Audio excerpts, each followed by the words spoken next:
This is going to be a quick video of the Sears Kenmore 10. This model is 158-1251. It's one of the 4 sewing machines I picked up. I bought 4 of the convertible 158s a few weeks ago. I've gone through this one. This video is just going to briefly show you the different control dials on the machine, and then I will sew some marine vinyl with a size 16 needle and some Tex 40 thread. Alright, let me change the camera angle and I'll show you the controls on this machine.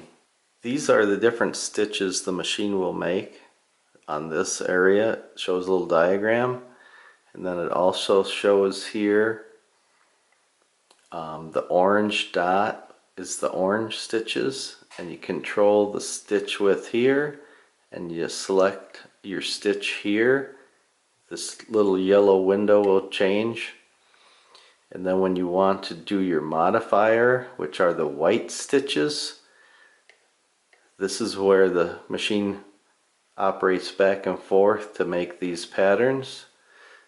I think basically these are called, the white ones are called decorative stitches. So here we have the selector, stitch width. This dial is the stitch length. This just shows your standard stitches with orange dot. Reverse right here, and then down here this little button is the power light.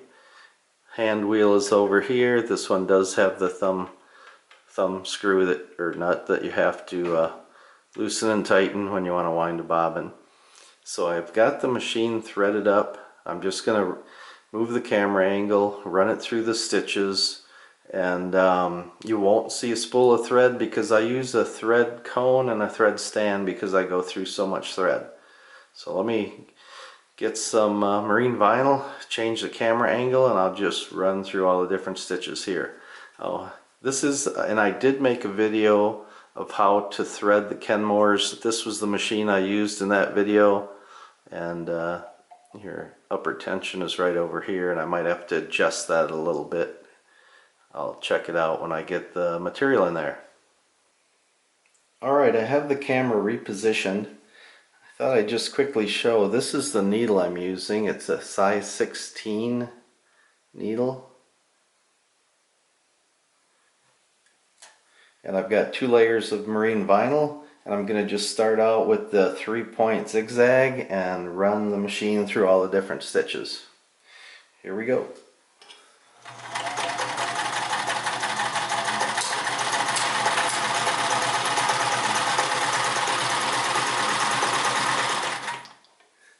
Alright, I wasn't holding on to the fabric there. I had to grab my glasses, but that's a 3-point zigzag. Now I'll just switch over to the regular zigzag. Got it on the widest width, a number 4. And I did set my tension on number 5. Just because I want the machine to pull that stitch tight in the back. And what I've noticed with this machine, because it's mechanically running off a cam stack, it's not a computer, it might go part of a revolution before it is running the stitch that you just picked.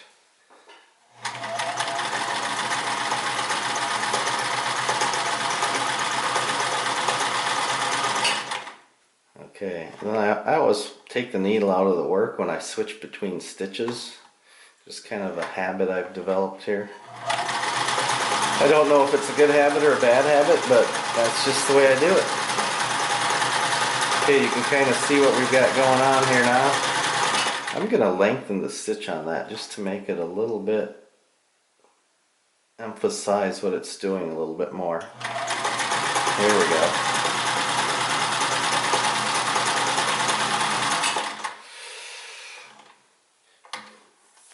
If you do a lot of sewing, I don't have to tell you that you can change the look of these stitches just by changing your stitch width and length. So let's continue on here. I'm going to just pull ahead a little bit here and get the needle out of the work, and then I'm going to go ahead and switch over. I'm going to go all the way to the back, or the beginning again, and switch to the modifier. Now the modifier has a central setting and also has a shorter and a longer. You can move this a little bit. But usually with this particular stitch, I will just run the middle of the modifier on an 8 and number 4 width, and let's see what happens. See how it did part of the stitch, the previous stitch, before it jumped to this stitch, because the cam had to move that little bit. Whoa. My table's shaking a little bit here today. Alright, let's move on to the next one. This is, as you saw, the foot was moving back and forth on that, or the feed dogs move the material backwards and forwards on that stitch to create that diamond shape. Alright, let's move to the next one. This one, it'll do like a, here, I'll just show you. There again, it did a couple stitches before the cam dropped into the right, onto the right cam wheel. Okay, that's a zigzag with like a double thread. And you can also use the same setting and just take your stitch width to 0, and it'll make kind of a heavy duty. I'm going to go all the way to, or make the stitch length 6 now.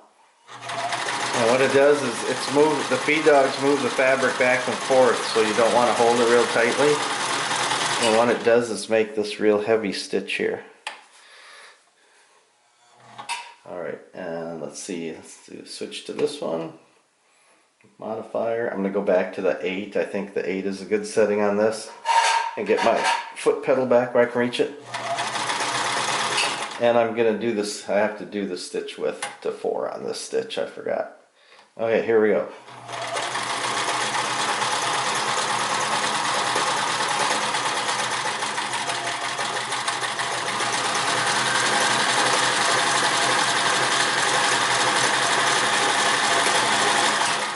Okay, and then there's one more. I'll leave it set at 6 and 8 and see what we get.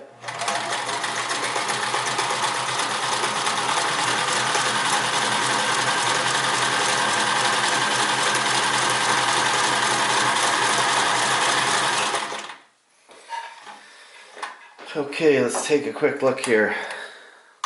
I hope I'm recording. Not that I don't mind running the machines when I get done going through them. This is the fun part. Okay, that's what we got for different stitches. Hopefully the camera's focusing and we're recording. And let's look at the back. Now the back does look pretty good. You want your stitches pulled tight. Everything actually came out really well, leaving it set on 5.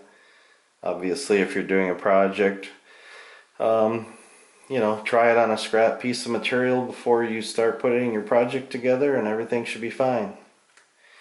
Alright, this is a made in Japan 1/5/8 Series Kenmore, and as always, thanks for watching.